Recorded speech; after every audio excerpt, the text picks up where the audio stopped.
Assalamualaikum warahmatullahi wabarakatuh.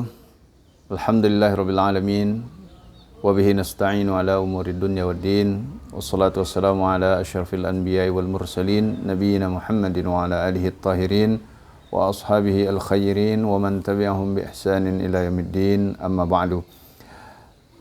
Kaum muslimin dan muslimat, warga Senyang Baka di perantauan yang semoga dirahmati Allah Subhanahu wa taala.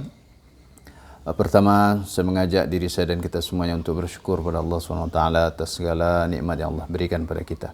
Apapun keadaan dunia kita, selagi iman bersemayam di dalam dada dan raga kita diberi taufik oleh Allah untuk senantiasa beramal saleh sesuai dengan keimanan yang bersemayam di dalam jiwa, maka ini adalah nikmat yang sangat agung dan sangat besar, karena nikmat iman dan amal saleh adalah nikmat yang hakiki yang Allah berikan kepada hamba di dalam kehidupan dunia ini, yang dengannya seorang hamba bisa mendapatkan keselamatan dunia dan akhirat.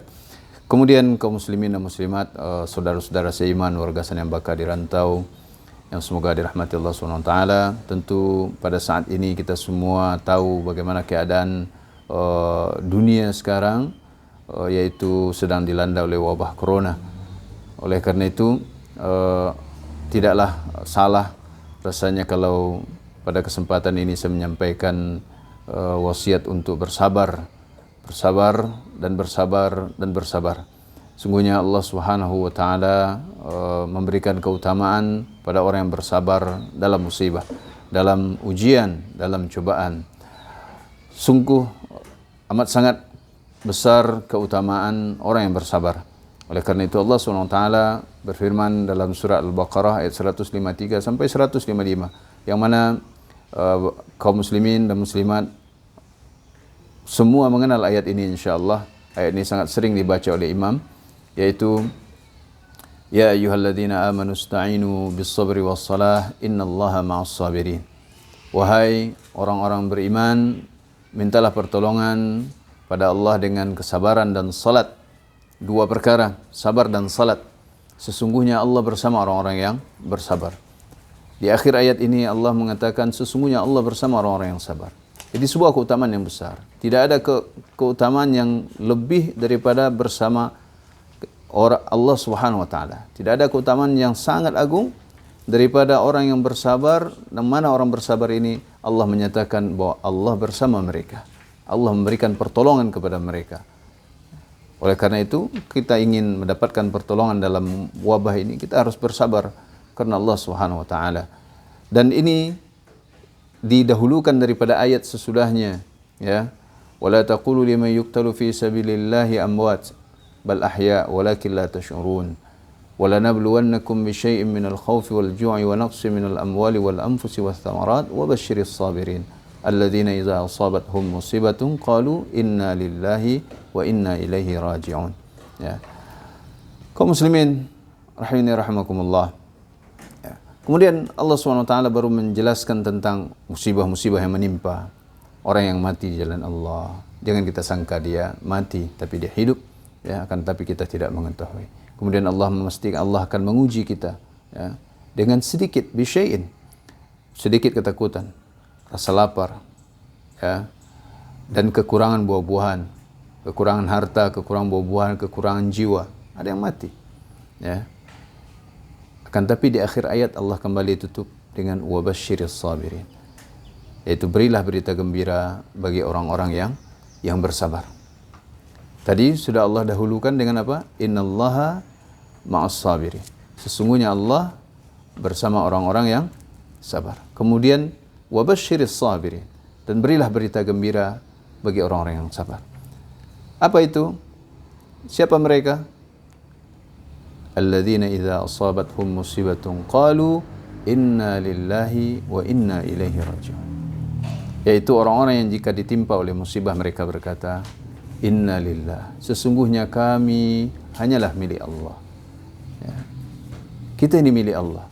Dan ini bentuk keimanan, pengakuan bahwa apa yang terjadi yang menimpa kita semua sudah adalah ketentuan Allah Subhanahu wa taala, dan kita adalah milik Allah. Allah berhak melakukan apa saja terhadap kita. Kemudian wa inna ilaihi raji'un, dan sungguhnya kami pasti kembali hanya kepada Allah Subhanahu wa taala.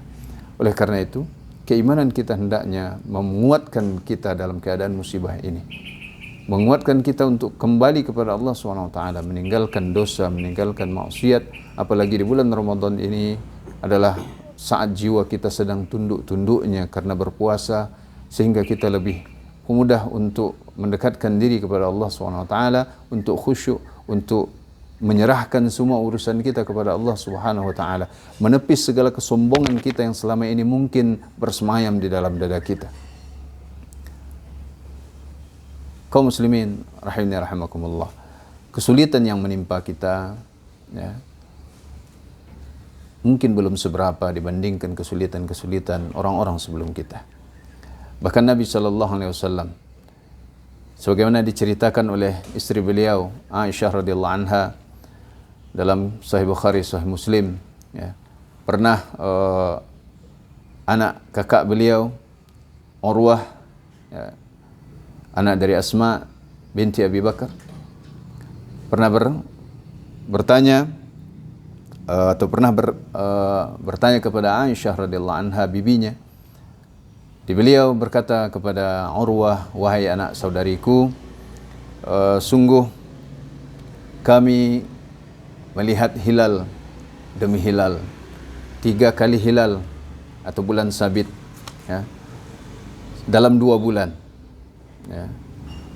Dan kami tidak pernah menyalakan tungku di rumah kami, tidak pernah menyala api untuk memasak di rumah Rasulullah sallallahu alaihi wasallam. Bayangkan kaum muslimin, di rumah Nabi sallallahu alaihi wasallam, beliau pemimpin di Madinah ini.